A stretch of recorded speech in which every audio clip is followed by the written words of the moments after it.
Coming up today, on guard, President Park Geun-hye orders round-the-clock monitoring of markets following Britain's decision to part ways with the European Union. Facing a country in turmoil, British Prime Minister David Cameron says the vote results should be accepted and the Brexit process should move ahead carefully. Plus, South Korea's Prime Minister touts Seoul's efforts to address the fourth industrial revolution through its creative economy drive. Stay tuned for these stories and more.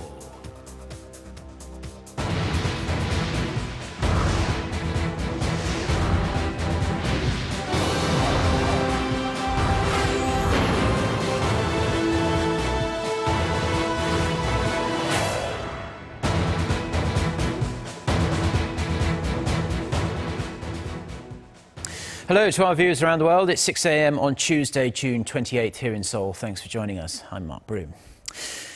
As you'd expect, our starting point this morning is Britain's decision to leave the European Union and the ramifications of it. The world is still reeling from the uncertainties stemming from Brexit. In South Korea, President Park Geun-hye has called on her top aides to do all they can to ensure some stability in the local market. Our Song Ji-son starts us off. At a regular meeting with her senior secretaries on Monday, President Park Geun-hye called on top officials to put in motion a government-wide crisis management system to deal with the uncertainties and volatility stemming from the Brexit crisis. 시장 상황에 대한 24시간 모니터링과 함께 시장 안정화를 위해 필요한 모든 조치를 시행해서 우리 경제에 미치는 파급이 최소화될 수 있도록 해 주기를 바랍니다. President Park stressed that the Korean economy has the financial stability and resilience to absorb the impact of Britain leaving the EU, and said that Seoul must join efforts to stabilize global financial markets through cooperation with the international community. On top of the instabilities triggered by the Brexit factor, President Park says South Korea is also facing security threats, citing North Korea's ballistic missile tests last week. The president said the nation must unite to counter those challenges, and that Seoul must continue to push through with its corporate restructuring efforts to revive the economy and to ensure it can take another leap forward. 이제 더 머뭇거리고 물러날 곳은 없습니다. 여기서 우리가 잘 결정하지 못하고 머뭇거린다면 우리 경제는 큰 어려움을 맞게 될 것입니다.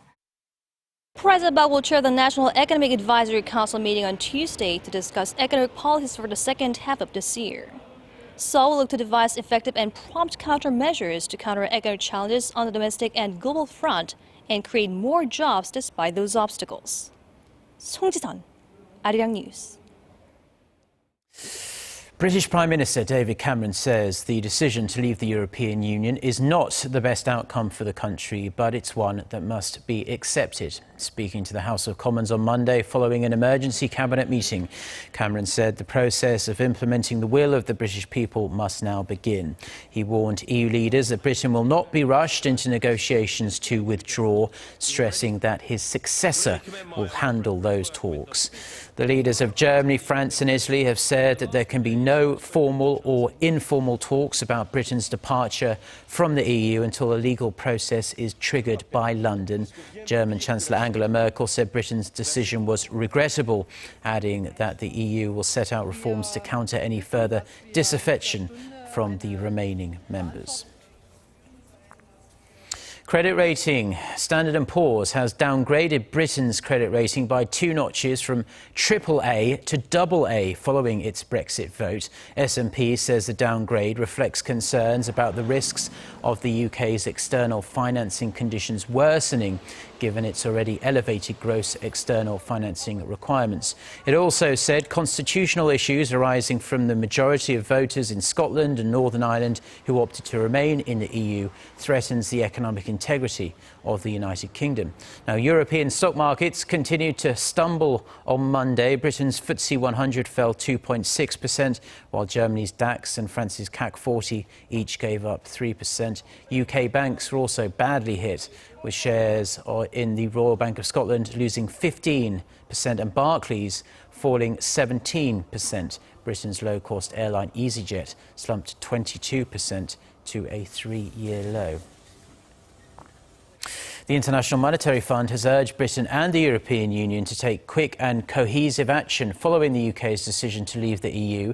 IMF Managing Director Christine Lagarde says the two sides must work together to reduce the impact of Brexit and the global market uncertainty stemming from the move. The international financial body will encourage the transition in the most efficient and predictable way. Lagarde adds the actions of policymakers in the next few days will drive the direction of the situation. Over in China, the second day of the World Economic Forum's annual meeting of the new champions has come to a close. Chinese Premier Li Keqiang shared his vision on improving China's technology and innovation ecosystems, but Brexit continues to dominate the talks. Kwon Jang-ho has a wrap-up from Tianjin. The opening plenary of the World Economic Forum's annual meeting of new champions took place with Chinese Premier Li Keqiang in attendance. Also known as the Summer Davos, it's known as being the more science and technology-centered conference, championing innovation as well as new ideas and businesses. Premier Li Keqiang talked about how China plans to aid innovation and development through new drivers in policy. We need to seize the opportunity provided by the new round of industrial revolution and scientific and technological revolution to give boost to the growth of new economy. But this year's event has been overwhelmed by one subject: Brexit. We hope to see a united and stable European Union. We also hope to see a stable and prosperous UK. On Sunday, a special briefing took place that wasn't originally on the schedule, but was added last minute after the events on Friday, and it garnered so much attention, 300 people were turned away on the door. Due to the huge demand, another press conference was held Monday afternoon, providing an additional platform for participants to discuss the issue in Europe. I would recommend him, let's go and try to make a deal that avoids a divorce and say that we want to try to find a compromise and see if it's acceptable. How the relationship between China and the UK evolves with respect to trade deals, with respect to investment deals, etc., I think will very much be an outcome of how the negotiations Britain first has or starts to have with the European Union goes. The main theme for the World Economic Forum this year has been the fourth industrial revolution in the future. But for most participants here, it seems that last week's events have made it difficult to get past the uncertainties shaking up the present. Kwon Jang-ho, Arirang News, Tianjin. Now, South Korea's Prime Minister Hwang Kyo-ahn was also at the Summer Davos Forum. He highlighted Seoul's efforts to address the fourth industrial revolution and overcoming the protracted slump of the global economy, and of course touched upon the consequences of Brexit. Oh Seong reports. The global economy has not been able to recover from its slump of slowing trade and investment, structural reforms and lower productivity. The aftermath of Brexit last week has created even more uncertainties. When facing a flagging global economy and the changing dynamics brought by the cyber-physical fourth industrial revolution, it is a common challenge for countries to identify new engines of growth and productivity, as well as introduce short-term stimulus measures. That's according to Prime Minister Hwang Kyo-ahn on Monday, who introduced Korea's flagship Creative Economy Initiative as an example during a special session at the World Economic Forum. By improving venture and startup programs as well as cutting red tape, Korea for the last 3 years has aimed to expand a virtuous cycle of venture, growth, return investment and reinvestment. Last year, there were more than 30,000 companies established, and venture investment exceeded $1.6 billion. Hwang also highlighted the nationwide network of 17 creative economy centres, which has produced various innovations from wearable electronic generators that run on body heat to smartwatches for the visually impaired. Looking ahead, Prime Minister Hwang said that the government will continue to take on the fourth industrial revolution, fusing the ICT and manufacturing sectors by furthering its various support policies. These include nurturing a trained labour force, introducing regulatory, financial and educational reforms, as well as tax benefits and support in R&D. Hwang also added that creative economy initiatives will proactively respond to the aftermath of Britain's withdrawal from the European Union. After his speech, Hwang further discussed the future of creative economy with the forum's executive chairman Klaus Schwab. The two also exchanged views on how regulatory reforms can spark brand new industries. Oh Seung, Arirang News. Now, the leaders of China and Russia have expressed their strong opposition to North Korea's nuclear missile programs. Presidents Xi and Putin also saw eye to eye on the need to resume the long-stalled six-party talks. Kwon Swa has more. Chinese President Xi Jinping and his Russian counterpart Vladimir Putin issued a joint statement after their bilateral meeting in Beijing on Saturday that was released by China's Foreign Ministry on Monday. The two agreed to continue to seek the denuclearization of the Korean peninsula while refusing to accept North Korea's nuclear and missile strategy. While the statement expressed the hope that North Korea will prosper and become an active and constructive participant in the global arena, including the peaceful use of nuclear energy, Presidents Xi and Putin showed their strong commitment to leading their traditional ally to abide by the rules of the international community. The two leaders also underscored the importance of strict implementation of the UN Security Council's sanctions on the regime. Beijing and Moscow also agreed that the long-stalled six-party talks should be resumed to achieve the goal of denuclearizing North Korea.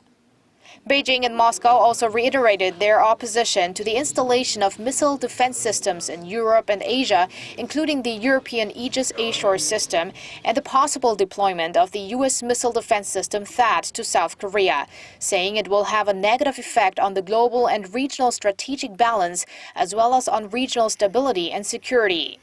China and Russia worry about the system's regional surveillance capabilities, while South Korea and the U.S. say the systems will be used solely to defend against North Korea's threats. Kwon So-ah, Arirang News. South Korea, the United States and Japan are set to hold their first missile defense exercise in Hawaii this week. The joint anti-missile exercise scheduled for Tuesday reflects the country's accelerating efforts to counter North Korea's advancing missile capabilities following Pyongyang's launch of a mid-range Musudan ballistic missile last week. The three countries will each dispatch one Aegis combat system-equipped warship to the drill. South Korea will send its 7,500-ton guided missile destroyer Sejong the Great to take part in the exercise. Seoul's defense ministry said the drill will not involve the actual firing of an interceptor missile, as it will mainly focus on sharing information needed to detect and track the enemy's missile launch. Now, on a much lighter note, if you ask Koreans what their favorite summer dessert is, you are likely to get pretty much the same answer. Bingsu. It's shaved ice with countless personal twists. And the sky is pretty much the limit when it comes to the creative evolution of Bingsu. Our Yoon Shin shows us one of the most delicious ways to stay cool this summer. Reaching $200 million in sales from franchise coffee shops alone last year, Bingsu, or Korean shaved ice dessert, is without a doubt one of the most sought-after summer treats in the nation. Similar to other well-known summer desserts like frozen yogurt, it's typically made with shaved ice topped with simple fruits. But the varieties of Bingsu are endless. With its snowy white base, people can get as creative and innovative as they want. Take a look at this one, for example. It may look like a potted flower, but it's actually a cup of Bingsu with red beans and rice cakes. Drifting away from the traditional techniques, lots of dessert places create one-of-a-kind Bingsus to thrill their customers. From cookie crumbles to coffee syrup, to healthier options such as fresh fruits with shaved frozen coconut milk, a wide range of toppings and unique presentations seem to be the reasons that make these customers keep coming back. Bingsu is usually my go-to dessert during this time of year, and I love there are so many choices of different kinds. I really like the healthy options that come with tropical fruits like melon or mango. And for those who want the cool delight to go, most supermarkets and convenience stores carry single servings of Bingsu in a cup. But if it's top-shelf Bingsu you seek, customers often opt for home delivery. Bingsu is one of our most requested delivery service orders at the moment. It's definitely difficult for customers to take home in such a hot weather. A treat to the palate, the eyes, and now brought to customers through more customized services than ever. Bingsu will retain its title of being a nation's favorite summer dessert for many more years to come. Lee Eun-shin, Arirang News.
Well, that's all we have for now on this Tuesday morning here in Seoul. I'm Mark Broom. Thank you, as always, for watching. We'll be back throughout the day with more newscasts. Our next scheduled bulletin coming up at 10 a.m. Korea time. So until then, goodbye.